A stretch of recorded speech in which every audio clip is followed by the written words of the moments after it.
Shine on me. Just let yourself loose. Close your eyes. Feel a sweet spirit. That's worship. The message is over. This is worship. Let the light from the lighthouse shine on me. Oh, shine on me. Oh, Lord, shine on me. Oh, let the light from the lighthouse shine on. How many feels real good? Raise your hand. That sweet, humble spirit. That's it. To be like Jesus. Just to be like Jesus. On earth I long to be like Him. All through life's journey, from earth to glory, I only have to be like. E no Evangelho de São Lucas, começando com o capítulo 24 e o versículo 13. E eis que no mesmo dia iam dois deles para uma aldeia que distava de Jerusalém 60 estádios, cujo nome era Emaús.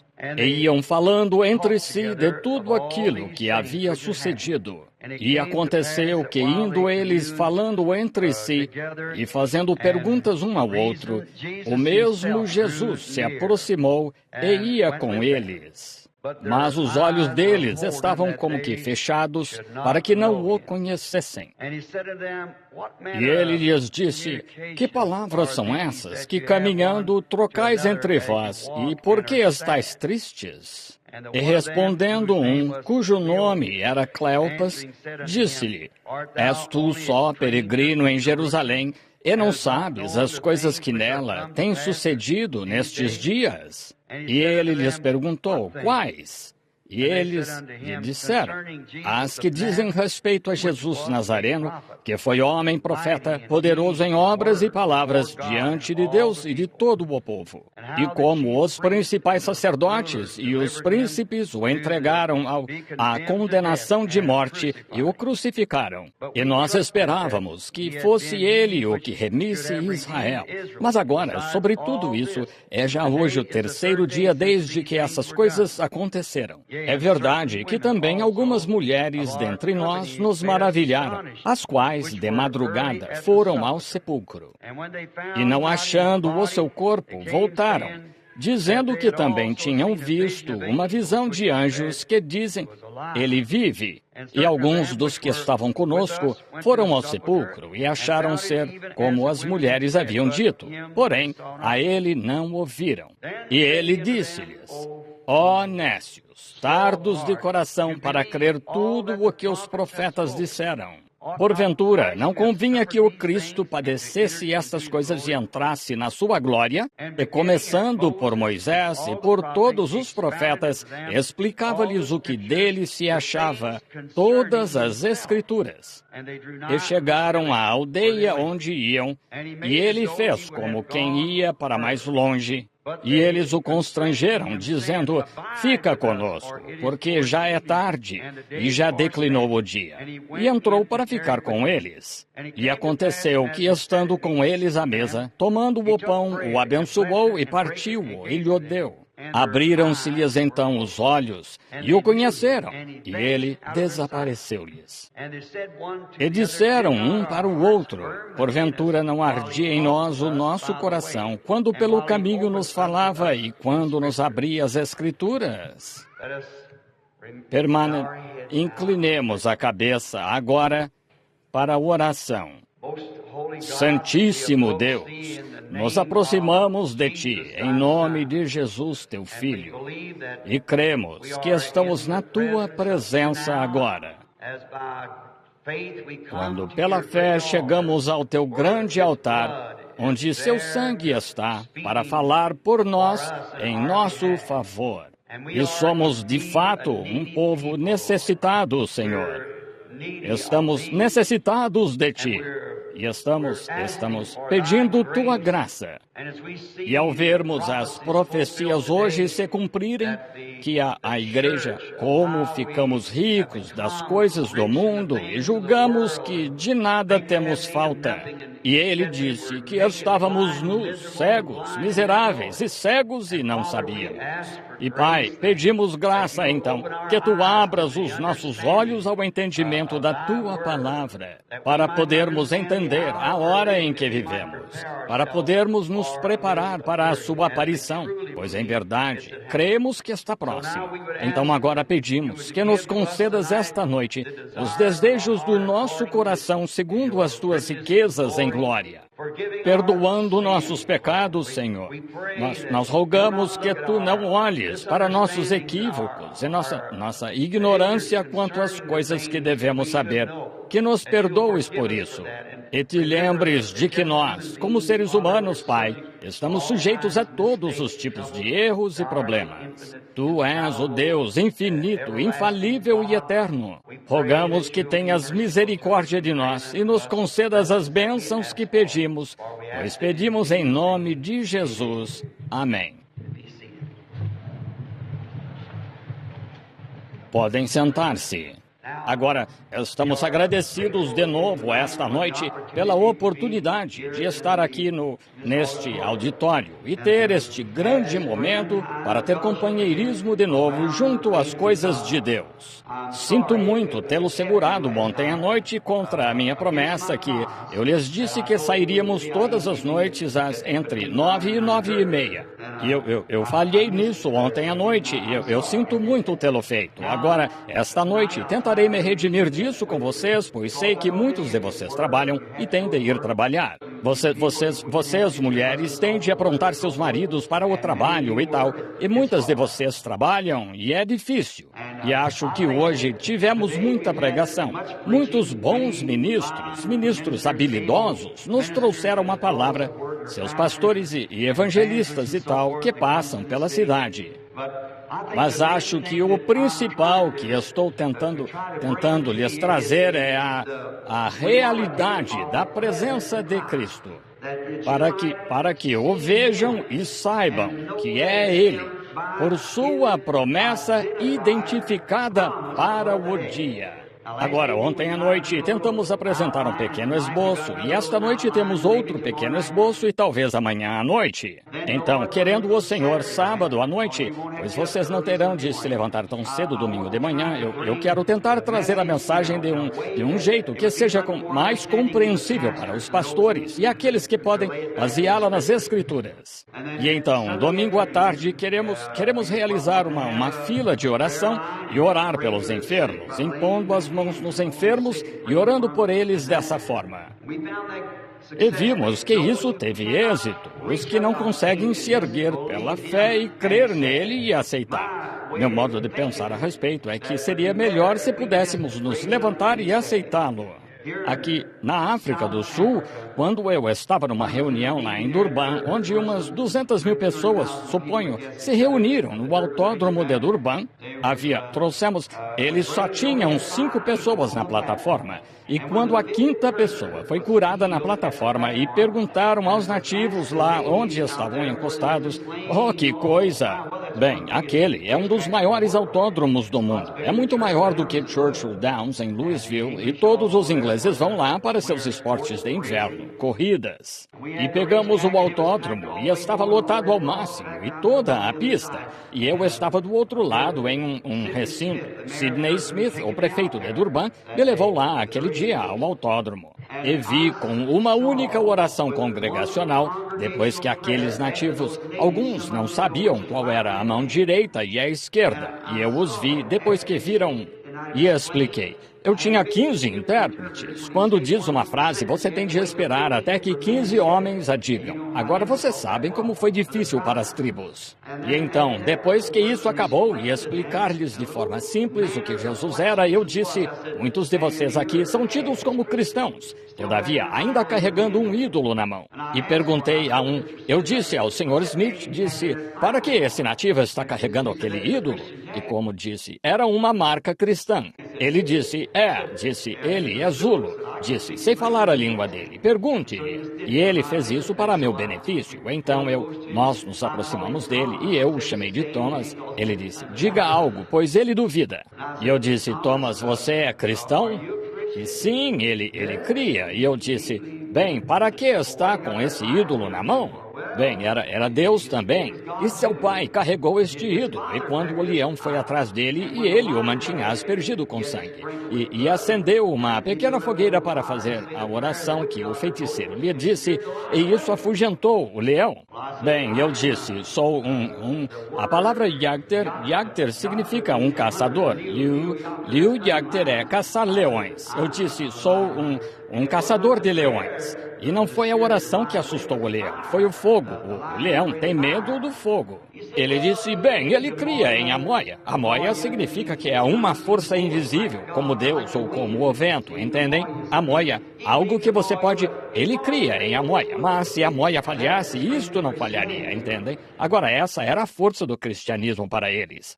E eu disse, agora vejam, tudo que o missionário lhes disse sobre Cristo está certo, entendem? Mas eu disse, vejam, ele não lhes contou tudo. Ele tentou lhes dizer que seus grandes poderes cessaram quando ele morreu lá na cruz, e não temos mais isso.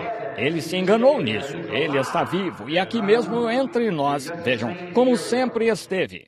E quando viram isso ser provado, como vocês viram ontem à noite, estimou-se que 25 mil foram curados de uma só vez. Pensem nisso.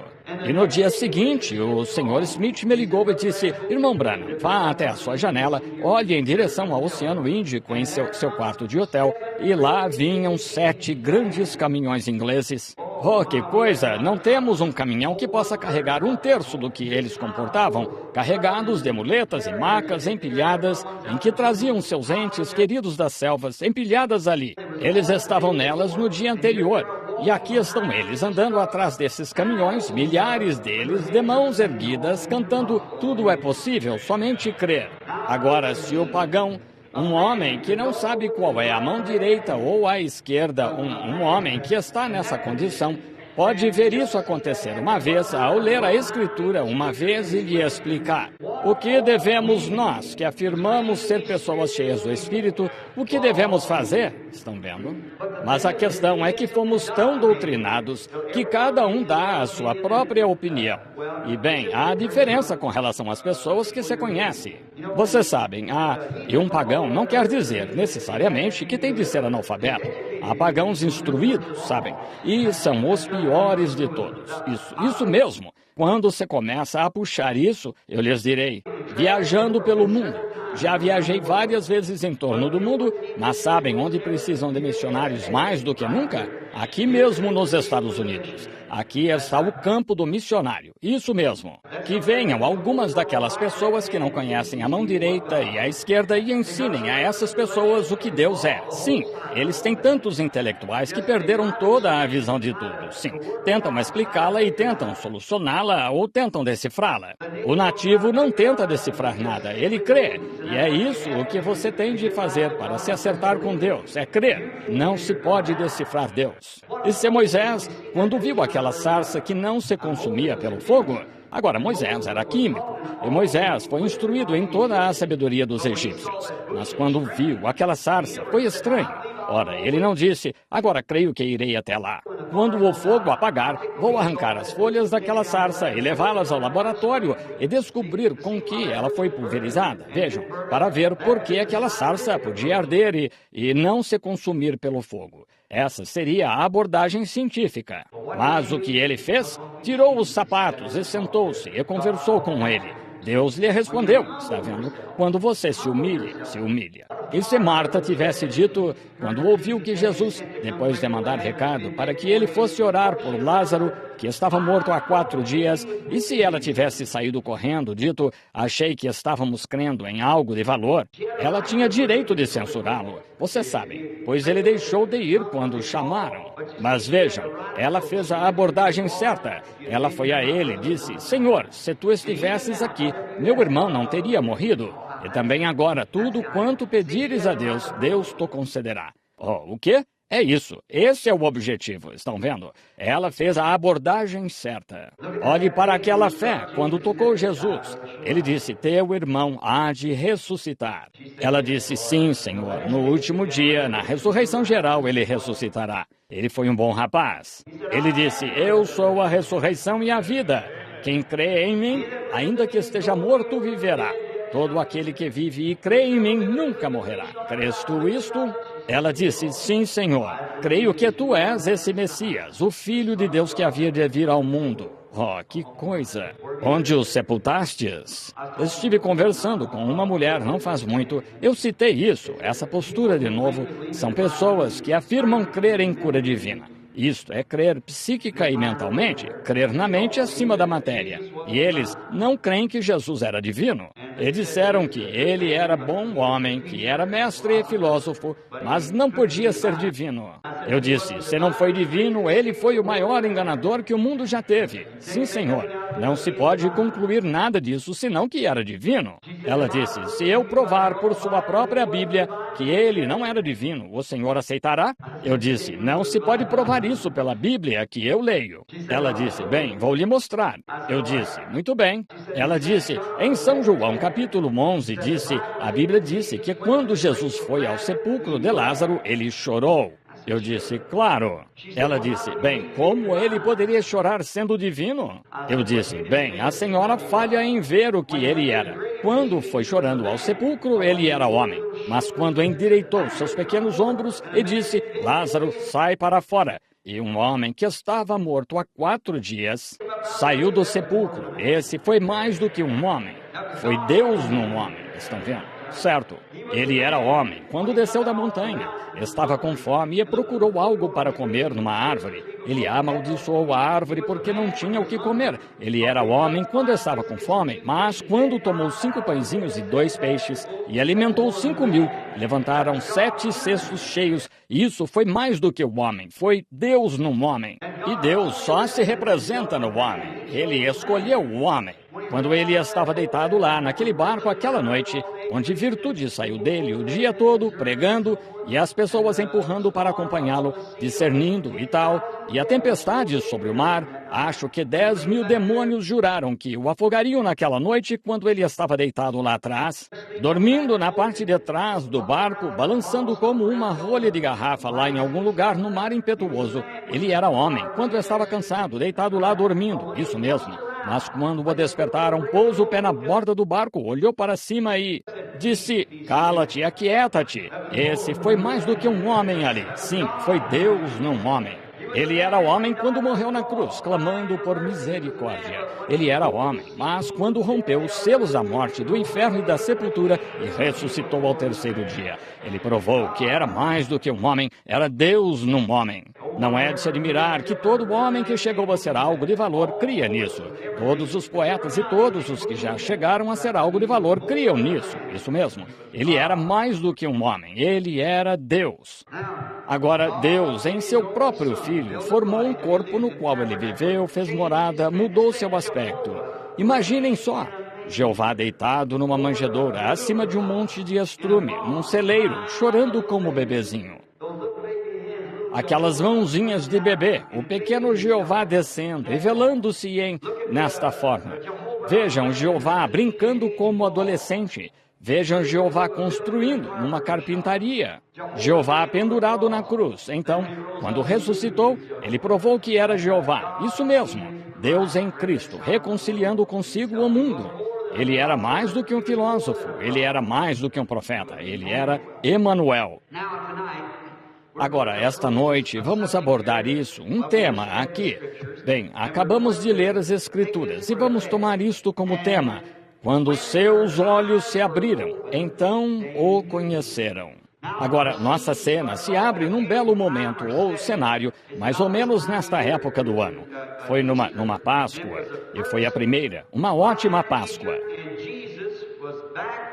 Jesus havia voltado dos mortos na primavera, na Páscoa, e estava vivendo de novo entre as pessoas. E muitos que o amavam não sabiam.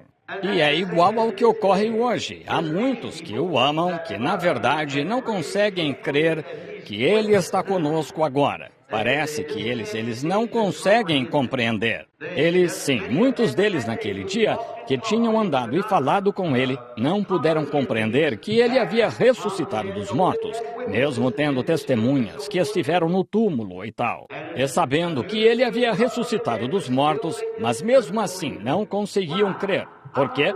Queria saber por quê. Vejam, foi bem incomum, entendem? Foi incomum demais. E é geralmente nas coisas incomuns que Deus está. São as coisas incomuns que o tornam Deus, entendem? São o que o tornam o que Ele é. São as coisas que Ele faz, tão incomuns. Agora, foi incomum quando José, antes do nascimento, quando encontrou Maria, sua amável namoradinha de quem ele estava noivo para se casar. Ele viu que ela estava para ser mãe sem ser casada. Assim, ela sem dúvida lhe contou sobre a visita de Gabriel, o anjo, e José era um homem justo. Ele era um bom homem e queria acreditar nela.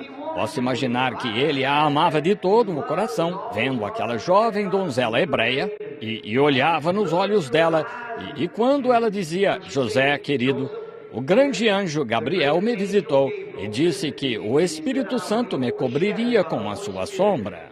E o santo que havia de nascer em mim, seria chamado o Filho de Deus. Agora, ele queria crer nisso, mas nunca tinha acontecido nada assim, então era incomum demais. E olhem, ali estava um homem justo, um homem bom, e a Escritura afirmando que uma virgem conceberia, e ele não entendeu, notaram?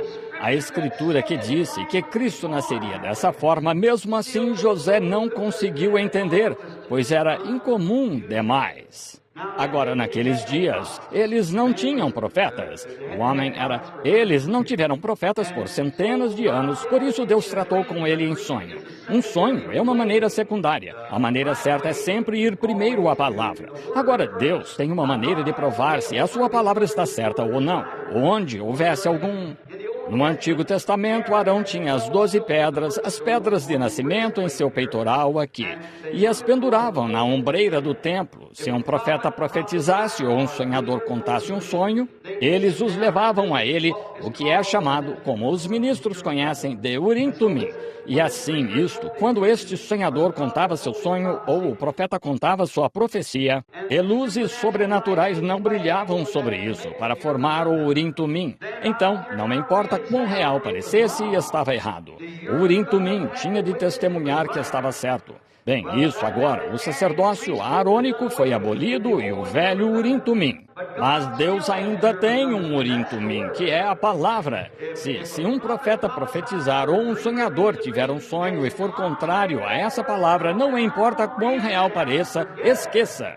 Esse é o Urim Tumim de Deus, é isso. E tem de responder para ser verdade. E é Deus que está interpretando sua própria palavra. Assim, Deus não tinha profetas na terra naquele dia. Então, Deus falou a José pela via secundária, mostrando que, se não há nada presente pelo qual deva trazer, Deus pode operar através de qualquer coisa que Ele tenha prometido. Estão vendo? Ele poderia operar em um sonho. Se não houvesse profeta, então Ele poderia operar em um sonho. Assim, não importa quais sejam nossos pequenos dons, Deus pode falar conosco do jeito que Ele quiser, mas tem de ser com a palavra. Estão vendo? Tem de ser de acordo com a palavra. Agora, vemos que seu sonho estava de acordo com a palavra, pois Isaías disse, uma virgem conceberá. E seu sonho estava de acordo com a palavra, e esta era a que tinha concebido. E então, quando o Espírito do Senhor, o anjo do Senhor, lhe apareceu neste sonho e disse, José, filho de Davi, não temas receber a Maria, tua mulher, porque o que nela está gerado é do Espírito Santo. Bem, ponto final. Ele era um homem justo. Ele queria acreditar, mas era tão incomum para ele. Esse é um homem que quer acreditar em algo e a verdade está diante dele. Deus dará um jeito de vindicar isso, para provar que é a verdade. Deus está obrigado a fazê-lo, pois foi para isso que ele o salvou. São aqueles que estão ordenados à vida. Agora vemos que aquela coisa incomum foi o que não conseguiram entender. E esta ressurreição foi incomum. Eles, no entanto, se tivessem notado, era sua palavra prometida. Ele lhes disse, o Filho do Homem sobe a Jerusalém e há de padecer muitas coisas dos gentios. Ser entregue nas mãos deles e ser crucificado, ser sepultado. E ao terceiro dia ressuscitará. Viram? Ele também disse, como Jonas ficou 3 dias e noites no ventre da baleia, assim importa que o Filho do Homem esteja 3 dias e noites no coração da terra. Davi, um dos seus profetas, profetizou, disse, não deixarei a sua alma no inferno, nem permitirei que o meu santo veja corrupção. Estão vendo? E todos os profetas falaram dele. E parecia que esses discípulos, contudo, parecia que eles teriam reconhecido e deveriam ter sabido disso. Mas vejam, foi-lhes ocultado. E a palavra prometida a eles, e ainda assim não a reconheceram. Estão vendo? Cumpriu-se exatamente o que ele disse que aconteceria. O que o Antigo Testamento disse que aconteceria. Cumpriu-se perfeitamente. E ainda assim não a entenderam. Notem, enquanto iam agora 2 deles, Cleopas e seu amigo, estavam a caminho de Emaús. E era o domingo de manhã. Assim, estavam a caminho de lá conversando. Iam pela estrada muito tristes. Que coisa, eles estavam mesmo decepcionados com algo. Parecia um véu. E Deus permite que as coisas aconteçam assim. Ele faz isso de propósito, só para testá-lo. Agora, deixem-me esclarecer isto diante de vocês para que entendam que todo filho que vem a Deus tem de ser treinado como filho. Ele tem de ser testado, cada filho. Se nunca é testado, você não é filho. Você não pode suportar o castigo de Deus. Então você é ilegítimo e não um filho de Deus. Você afirma que Deus é seu pai. Diz, não posso crer. Bem, isso só mostra que Deus não é seu pai. Veja, você entenderia. Agora notem este teste. Deus testa cada um dos seus filhos. Todos os que vêm a Ele devem primeiro ser testados, postos à prova, provados. Olhem para Ele quando esteve aqui na terra. Certo dia, Ele olhou em volta. Grandes multidões estavam com Ele. Quando começou, Ele era muito querido. Todas as igrejas abriram suas portas. Este jovem rabino, não há dúvida de que um grande profeta se levantou entre nós. Ele está curando nossos enfermos. Ele vem a estes cultos de cura. Ele faz grandes coisas. Isso era ótimo. Mas um dia havia muitos seguindo-o, entendem? Esse era o sinal para atrair a atenção do povo. Agora, uma voz tem de seguir esse sinal. Era a sua doutrina, notem. Mas quando a voz veio, foi diferente. Eles o crucificaram, porque ele se fez igual a Deus. Quando ele estava curando os enfermos e realizando os milagres e discernindo os pensamentos no coração deles, era maravilhoso. Mas quando ele disse, eu e meu pai somos um, que coisa isso, foi demais para eles. Eles não puderam tolerar isso, estão vendo? Isso foi demais. Ele se faz Deus, assim ele tenta ser igual a Deus. Bem, ele era o Filho de Deus. E ele disse, vós os chamais a quem a palavra foi dirigida. Vossa lei diz isto, que a palavra foi dirigida aos profetas, e vós os chamais deuses. Então, se pudestes chamar um profeta de Deus, como podeis me condenar quando digo que sou o Filho de Deus? Examinai as Escrituras, são elas que vos dizem o que eu devo fazer. Se não faço de acordo com o que a palavra diz que devo, então não me acrediteis. Mas se faço as obras de meu Pai, que é a palavra, então crede nas obras que eu faço. Mesmo assim, não puderam crer. Assim Jesus disse certo dia, agora notem, ele não explica as coisas, ele só diz, notem, ele disse, se não comerdes a carne do Filho do Homem e beberdes o seu sangue, não tereis vida em vós. Poderiam imaginar o que um refinado grupo intelectual de pessoas, um grupo de médicos lá de pé, rabinos, pessoas bem treinadas e altamente instruídas pensaram quando ele disse isso? Posso imaginar que o médico olhou e disse, os ministros se levantaram e disseram, Viram? Isso fez se manifestarem ali mesmo. Agora, ele nunca explicou isso. Ele nunca explicou. Ele não precisava explicar. Ora, disseram, bem, ora, ele nos fará, ele quer que sejamos vampiros humanos, beber sangue humano e comer carne humana. Ele nunca disse como fazer, ele só disse, se não fizerdes isso. Notaram? E então aquela multidão de fora, milhares disseram, lá está ele, estão vendo? Sim, eu sabia que sairia depois de um tempo. Vejam, eles estavam esperando que saísse e ele certificou-se que saísse. Para começar, eles eram parasitas, assim, já não andavam mais com ele. Então ele se virou, ele tinha 70 consigo. Então ele disse àqueles 70, disse, que direis quando virdes o Filho do Homem subindo ao céu de onde veio? Agora, ele nunca explicou. Eles olharam uns para os outros e disseram, bem, o Filho do Homem subindo ao lugar de onde veio? Bem, conhecemos sua mãe, conhecemos seus irmãos, suas irmãs, vimos a manjedoura em que foi colocado ao nascer, vimos o berço em que foi embalado. Ora, ele veio de Nazaré, vindo de lá de cima. Duro é este discurso. E já não andavam mais com ele, estão vendo? Agora o tempo todo, esses discípulos estavam ali. Eles também não sabiam, mas criam. Eles não podiam explicar. Ele nunca explicou. Mas vejam, eles foram ordenados à vida. Eles não podiam explicar isso, mas ficaram ali. Então ele se virou e disse, escolhi 12 de vós, um é um diabo. Ele disse, quereis vós também retirar-vos? E foi aí que Pedro disse essas palavras memoráveis. Senhor, estamos persuadidos de que só tu tens a palavra da vida. Para onde iríamos? Foi isso, vejam, entendem? Ele não explicou, ele disse isso para que rejeitassem, entendem? A fé não pergunta, não arrazoa. Ela examina a Escritura em busca. Se tivessem examinado a Escritura, ali estaria provado quem ele era. Mas ele os sacudiu assim, dizendo coisas e nunca explicando. E até nos pátios lá, quando puseram o trapo em seu rosto, e alguns bateram nele e deram-lhe tapas. Disseram, se és profeta, diz-nos quem te bateu agora. E nós creremos em ti. A mesma coisa, o mesmo velho diabo que sempre esteve lá, quando ele foi tentado, quando começou seu ministério. Disse, se tu és o Filho de Deus, manda que estas pedras se transformem em pães. O mesmo dentro daqueles sacerdotes e rabinos lá em cima disse, se és o Cristo, desce da cruz e prova para nós. Estão vendo? Ele poderia ter feito isso. Ele sabia quem tinha batido nele, mas ele não se faz de palhaço para ninguém. How many knows the song, I will praise him, praise the Lamb for sinners slain. Give him glory, all ye people, for his blood has washed away his sin. Let's sing it now. I will praise him. I will praise him. Praise the Lamb for sinners slain. Give